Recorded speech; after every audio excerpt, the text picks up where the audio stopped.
Here we are in Pink Bass World today. Guess what? It's alive. Haha, it's alive. Now, before I explain this whole thing, let me turn all this down. There's a whole bunch of knobs and switches. Most of you have seen this instrument already because it has been immortalized on the official pinkbassmanmusic.com shirt. So yes, one and the same, the DBLneck is alive. So what does that mean? Well, that means it's time for a video. So let's talk about this behemoth monster with two necks. All right, this was made by HJC Customs in Michigan. And it is a custom body design. I told him that I was looking for something really cool and different, and I gave him 3 examples of basses that I liked their styles and I wanted to kind of incorporate into this. Then we're going to start playing it. So as you can see here, for those of you who are really into basses, you can pick out immediately the Rickenbacker. This upper horn, Rickenbacker. Yeah. Okay. For you Kiss fans, think Gene Simmons' second Spectre bass, the one with the mirror pickguard. Kind of the round edge and the little point. The rest of it, vintage BC Rich. See all these little down here? Okay, and of course the dual Ps. All right, a couple of other things here. This is a custom one-off that he will be making others of, and to specifications. It should be pretty cool. So Summer NAMM, watch for Summer NAMM. There's going to be at least one of these showing up there. So specifically what this thing is, what this bass is fretted and fretless 4-string, all tuned standard right now. I'm actually waiting on a pair of Hipshot detuners so I can down tune, swing down and slap like crazy. Double DiMarzio Willpower Ps. I originally thought about going with the cream colored, whatever, black DiMarzio is the Model P, just to go with the preamp. Well, I'll get to that in a second. But I opted to go for these because they're in every other bass that I've got that has P-bass pickups.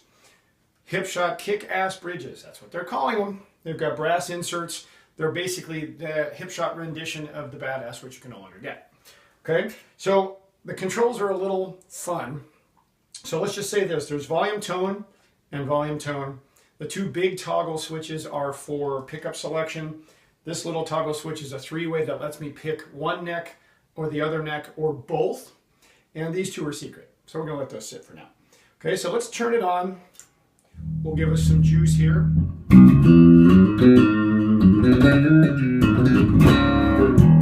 Okay, so that is obviously fretted neck. Ooh, ring. Fretted neck, both pickups on. Back pickup.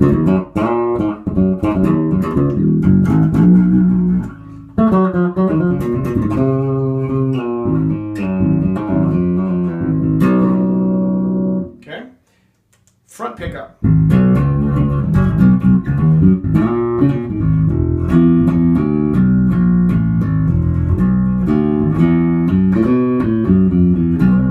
Okay. And of course back to both.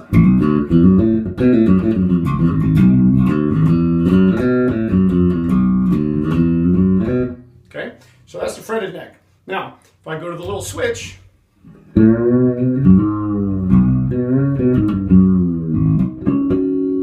now we have fretless neck, so the top one is quiet.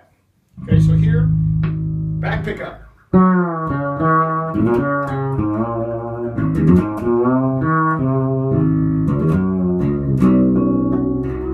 Okay, and then of course, front.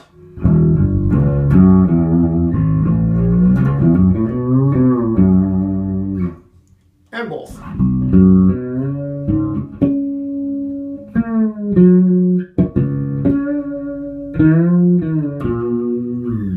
Okay, now the fun part, put them both on. Maybe a little bit out of tune because I didn't tune the fretless, but there you go.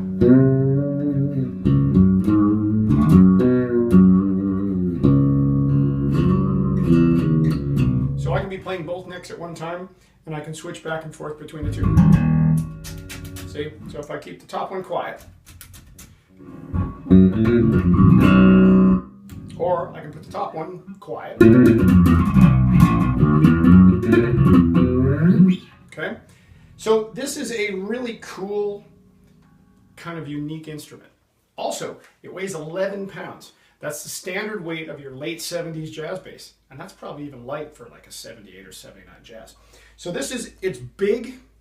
It's a little bit getting used to because you have to play both. But at the same time, it's got a killer tone to it. And of course, it wouldn't be right without the amp. So back where we were, this can be fun, can it? The beauty of electronics and technology. Anyway, if you have questions about this particular instrument, there's not another one like it right now. And it was hand drawn on paper.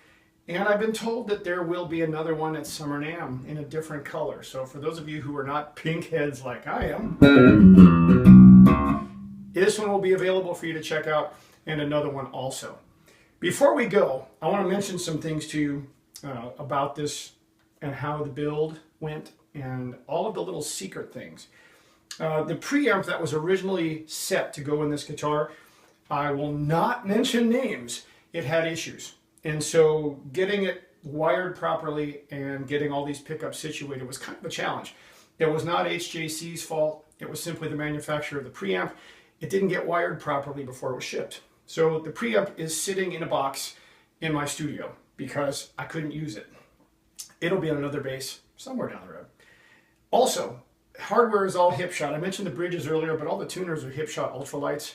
And again, we're waiting on a pair of detuners, one for each neck. So that way I can drop detune when we want to get down and dirty. Beyond that, the super secret, this has glow-in-the-dark pink side dots. I can't show you on here because you won't see it. Just like a little red dot. But if I light them up with an LED and charge them up, they will flash bright pink, almost like this, for 10 hours, something like that. So again, lots of fun, lots of unique little custom things went into this guitar. I had it custom wired by Bluesman Vintage, so that everything was just the way I needed it to be. So hats off to John Scott for doing the wiring job for us. Here it is. Like I said, the thing that most of you have been asking about and waiting for is this. So, as always, if you have questions, thoughts, if this terrifies you, that makes me happy. If you want to talk more about it, post your comments below the video, post them on Facebook, Instagram, etc., etc. I am glad to answer your questions. If you need information on how you can have one of these built for you, I can give you that info as well. In the meantime, like I always say, when you're done with the video, tell your friends. Besides that, go play bass.